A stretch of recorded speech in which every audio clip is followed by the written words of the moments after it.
In the last few days, we've learnt the name of the high school teacher who sadly passed away due to COVID-19. His name was Dr. Duval Thompson Davis, and he was a science teacher for the last 12 years at Greenford High School.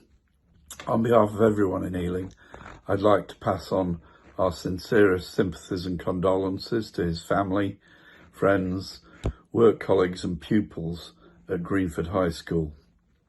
It's a tragic loss and yet another reminder of how awful this virus is. We've lost far too many people to this deadly virus, and in order to remember everyone who's been lost in Ealing, some residents have started to do a candlelit vigil every Sunday evening at 9 p.m. on their front doorsteps, and I'd ask you to join with them this Sunday and every Sunday. It's a way of showing solidarity and sympathy with all those who've lost loved ones during this awful crisis. Now, I want to just remind everybody about the changes to the rules and where we actually are now in this pandemic. So first of all, the lockdown's not over. We need you to stay at home as much as possible.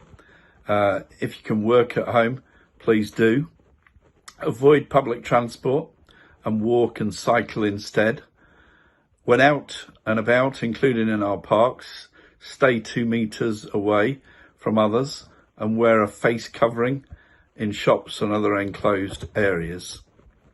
Also, remember to wash your hands regularly, especially after you've been out. And if you or someone else in your household develops COVID-19 symptoms, then please make sure that you self-isolate. I also want to just finally say something about council finances. We're coming under intense pressure, both with extra COVID-19 expenditure that we're having to make, and also we're losing income.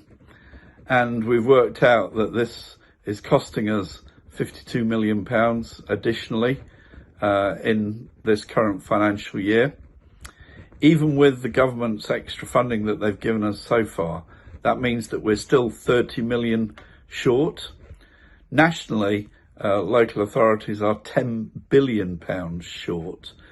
And if we don't get extra funding from government, we're going to have to stop delivering some of the vital services that councils are providing for local people, including those vital social care services to the elderly and children.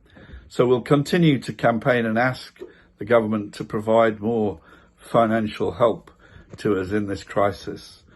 Finally, look out for the latest Around Ealing magazine, a COVID-19 special which gives more information about self-isolation and what the new rules are, what you can and can't do.